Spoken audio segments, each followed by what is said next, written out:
Hi, everybody. We are here today to talk a little bit about blockchain and NFTs.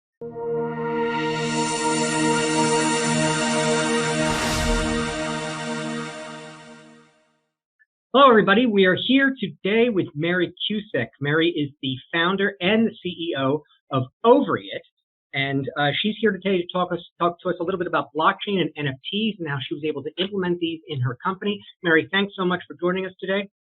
Thank you so much for having me. Mary, we're going to get right into this. That's the way we roll. So let's just get started. Before we get into my questions about blockchain and NFTs, I want to know a little bit about your companies. You've got two. You've got a foundation and you've also got a for-profit. Could you tell us a little bit about both of them? Sure. So OvaryIt, which is for profit, started as a women's telehealth company that's focused on getting individuals access to hormonal and or non-hormonal contraceptives. This started a few years ago before current events. And so we realized very quickly that there was a large gap that existed for patients where a lot of individuals weren't able to still get access to care. And that was basically around those who were experiencing domestic violence as well as human trafficking. So we created a non-for-profit organization called the OvaryIt Foundation to ensure that these individuals were no longer forgotten about and we could shine a light on domestic violence and human trafficking in America. What are the URLs, these organizations? Yeah, so OvaryIt is OvaryIt.com, which is for profit, and the non-for-profit is the OvaryItFund.org. Okay, I just want to be clear with our audience because I have a hard time trying to conceptualize this. It's OvaryIt. That's it. OvaryIt and then fund.org for the nonprofit. Excellent. So, first of all, I like to hear different people's perspectives on NFTs and blockchain because a lot of people either they have a different perspective on it or they have a different way of defining it, which adds a little bit more dimension to it. How would you define what an NFT is, and how would you define what the blockchain is? Sure. So obviously we all know, NFT, non-fungible token. And so how I look at that is it is show and proof of property ownership. So it could be viewed as a asset like art or something beautiful, as well as music rights, ownership in your art, and potentially even deeds to different assets in the future. And it's able to have a smart contract in the background to show transfer of ownership as well as royalties in the future. So all of those automated processes and features make NFTs extremely valuable in learning all of the new concepts and ways that we can utilize them. And blockchain technology, I would say most of us have heard about it along the way, whether it's the crypto bros or actually in its beauty and technology, which is really an irrefutable registrar of events, whether those be transactions or different events that occur within the blockchain technology itself. Well, I think that your NFT definition was probably the most succinct and eloquent definition I've come across. A lot of people, you ask them what time it is, they tell you how to build a watch, and that's a problem when we're trying to understand things. Regular people. That was a very good definition. I liked it. Virtual IP and smart contracts allowing for royalties and a transfer of virtual property. That makes a lot of sense to me. By the way, to our audience, Mary is a former IT executive, so she might have a little bit of an advantage on the rest of us. But having defined these two terms, now I'd like to know, how are you using them for business value? That's really the key question. How exactly are they creating unique business value for you? Sure. So it's interesting because no one would ever think that a nonprofit organization like the OvaryIt Fund could be innovative. When we think and hear of nonprofits, it's kind of like the slow tortoise that's just trying to make it through and make it by itself to complete these insurmountable tasks that they have at hand to meet their mission.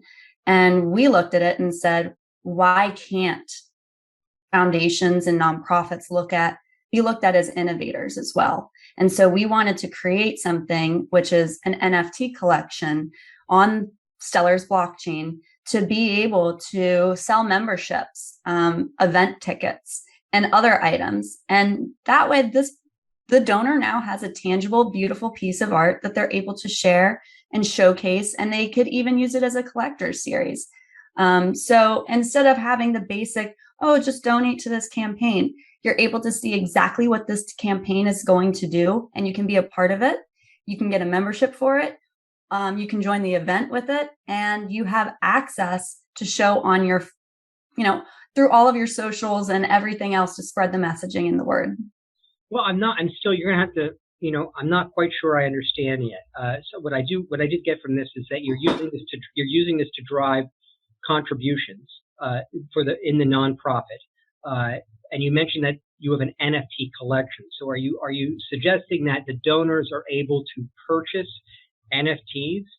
Absolutely. Okay. And then, but you're trying to raise money.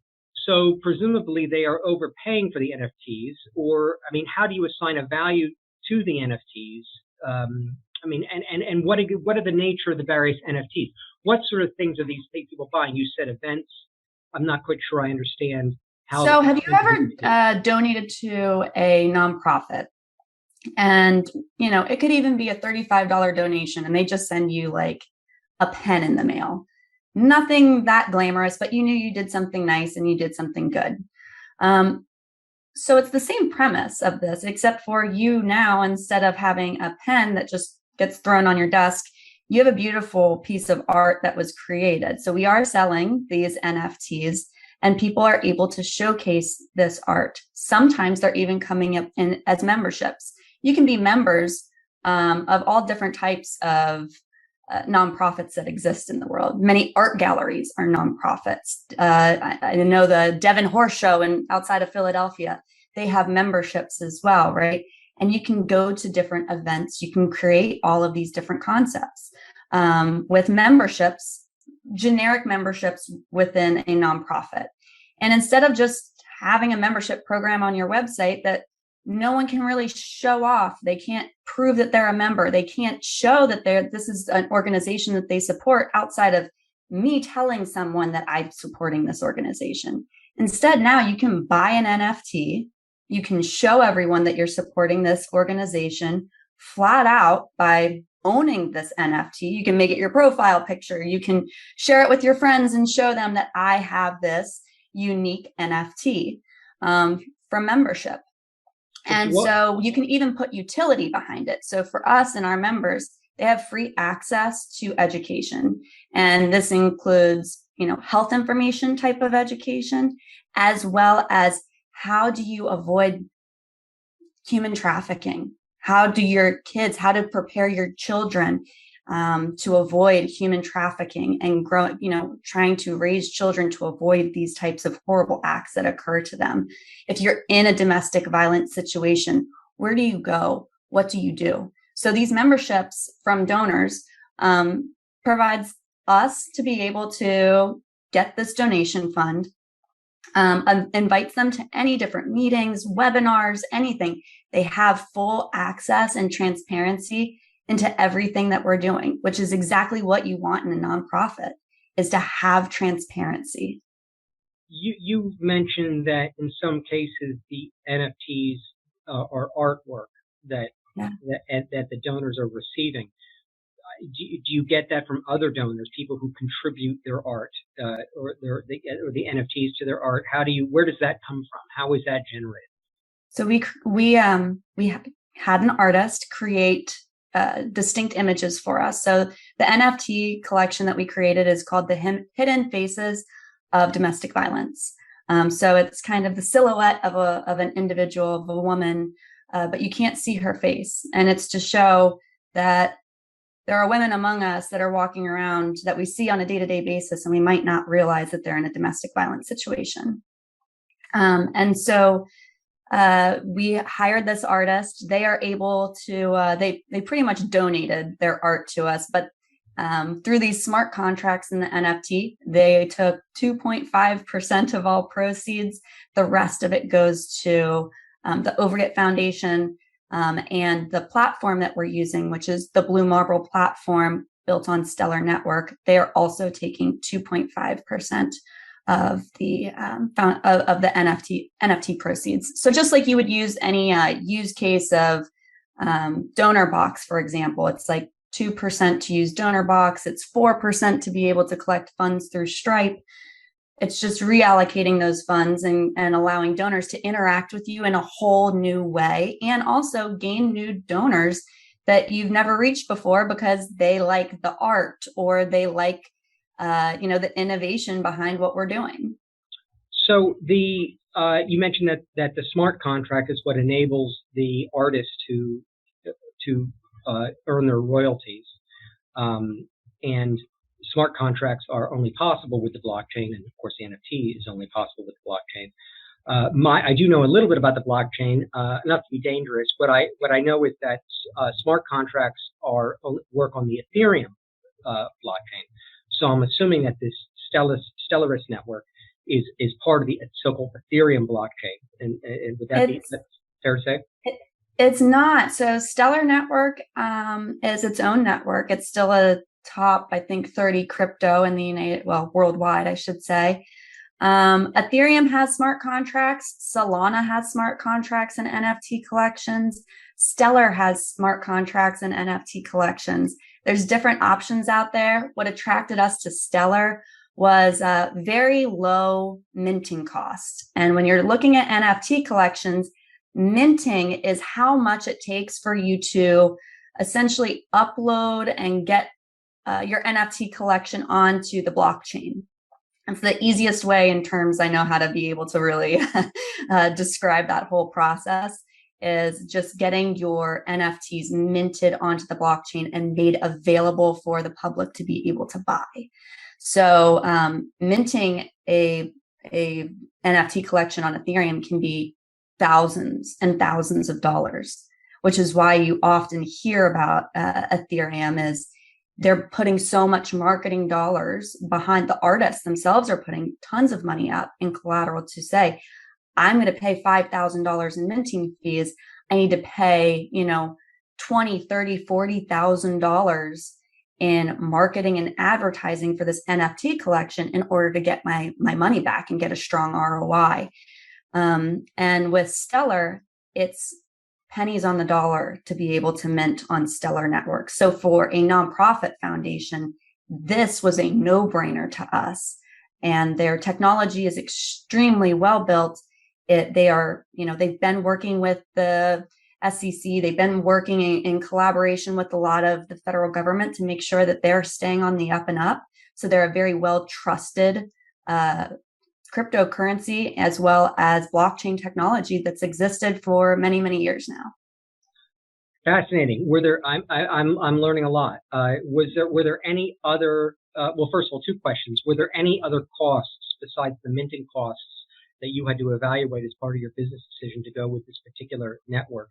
And secondly, are there any disadvantages that to this particular network, that any trade-offs that you had to make? Both really good questions. So I'll start with the second question first there.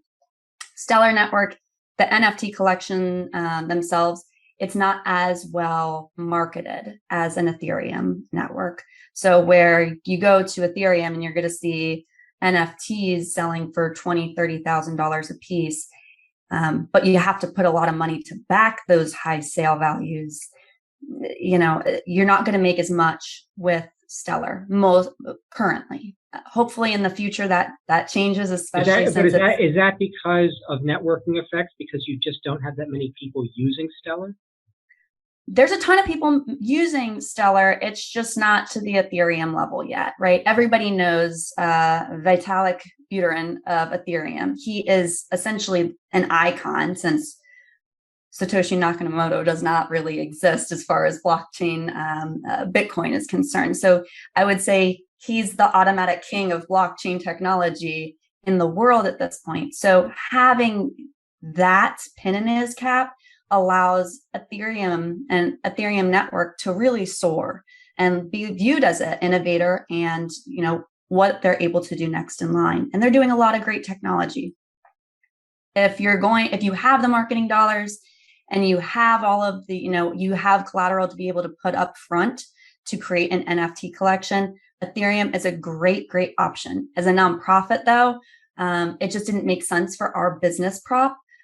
But I really do appreciate, Ethereum network and even the availability to exchanges like OpenSea and different options like that, which is another platform to be able to buy and sell NFT collections.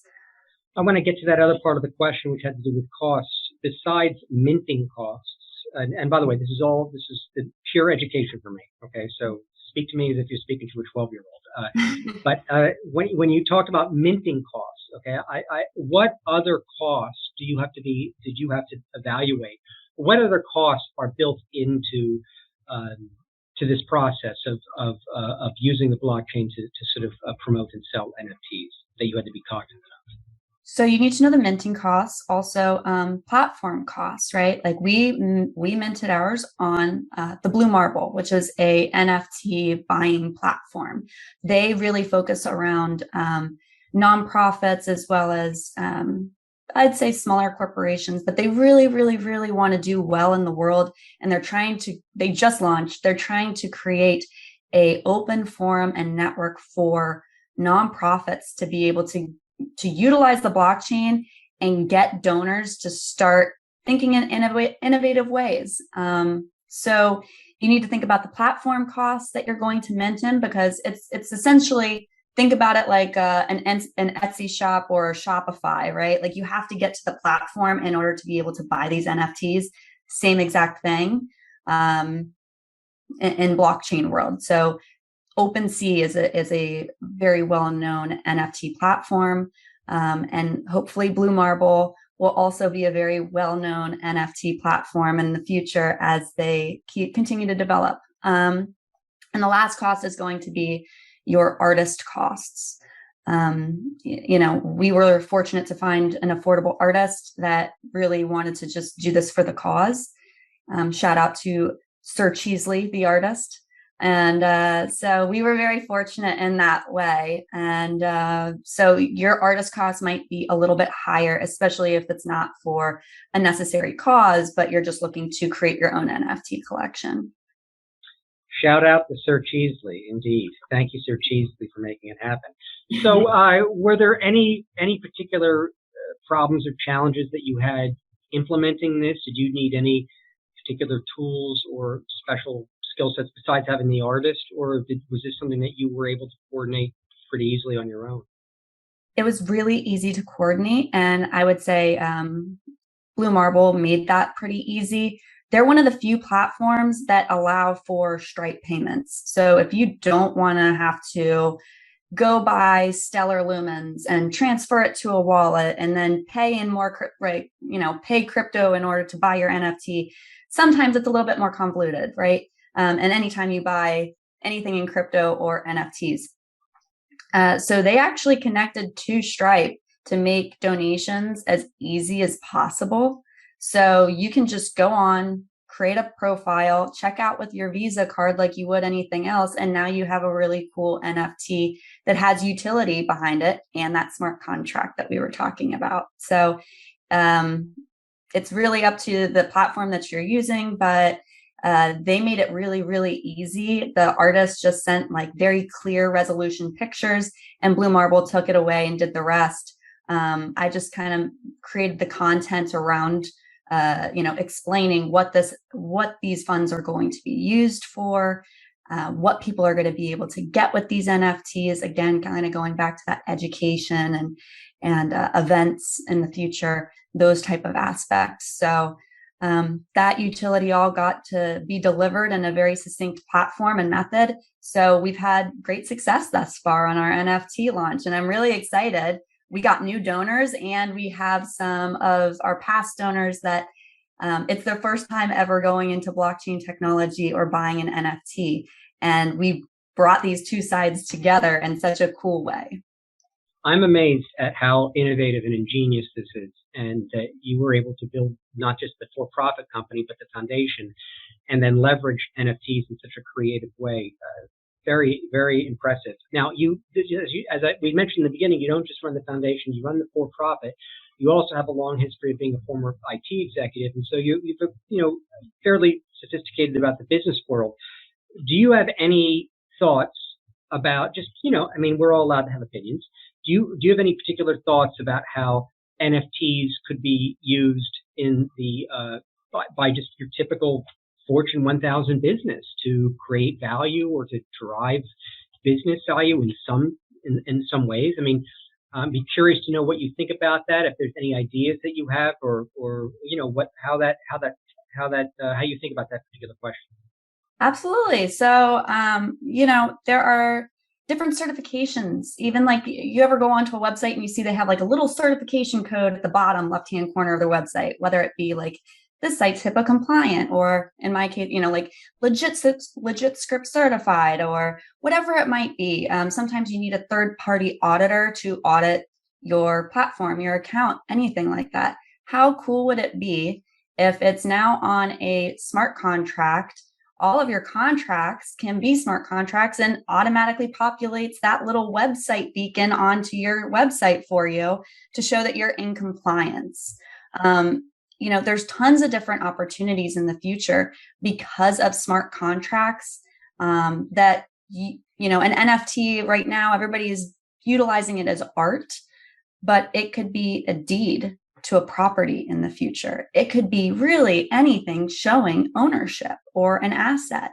So as far as businesses relate to it, we can do so much more and make it easy, right? Like if you just want standard contracts and not like the 20 one-off contracts that exist a lot of time in business world, you just have one contract that people should be able to utilize, or all of your customers. Make it into an NFT, and it shows their ownership. They're able to, showcase it onto their website easily. And, it's irrefutable. It's not one of those things where, no, we totally have it. No, it'll pop up. It'll show it. Everybody can see when you got registered, when you got certified, when you were able to do anything like that. PMI, the PMI Foundation, right? Project Management Institute. They would do a great job at being able to provide NFTs to show and prove certification. And how cool would it be to see that badge on LinkedIn of your PMP certification or other different, tech certifications. And as soon as you lose compliance with it, little beacon's gone. It allows, all of these companies to immediately verify that you have the skill set that you promised that you did. So the guesswork is out, having these irrefutable types of technologies that exist in the world that's completely decentralized. It's just amazing. And I'm a big believer in it. I love the transparency about it. And I think it's going to go really far, much further than just, the crypto bros that everybody kind of associated with blockchain back in the day. So decentralized, autonomous, transparent, those are all the key adjectives people need to keep in mind when they think about things like smart contracts and NFTs. I think you've given us a lot of good, not just good, simple definitions, but you've given us a background story that helps us put it in context and make a little bit of more sense of something that would otherwise be very abstract and hard to get a grip on. Just a kind of a final question for our audience, which is whether you're speaking to people who run a nonprofit or whether you're speaking to people in the business community, what advice would you have about how to approach this? Which the questions do you need to ask before you get started? Any particular caveats or advice that you have for the audience if they want to begin an initiative like this for themselves? Well, obviously, do your research, kind of look into different blockchains and understand what the premise and purpose of that particular blockchain is, and does it meet your value prop and your mission? That way you can start really digging in and understanding all of the capabilities, all of the different avenues that you can take with it. And, really the sky's the limit. Also know that most blockchain technologies, the transparency is there. So most of the code is open source. Now, you can make it privatized for your unique situation. It doesn't always have to be open source, but developers are far and few between because this is emerging technology. So technology development can get a little bit pricey, but understand, again, this is open source. So play around with it. Don't be afraid to get a MetaMask wallet and start trying to look through codes and kind of dig in, because it's a lot more fun when you understand truly what's going on. Mary, it was such a pleasure to have you. I hope we can have you back in 6 more months, and find out more about your journey and the progress that you're making. Please come back soon, and thank you so much for being here today. Absolutely. Thank you again. It's an honor.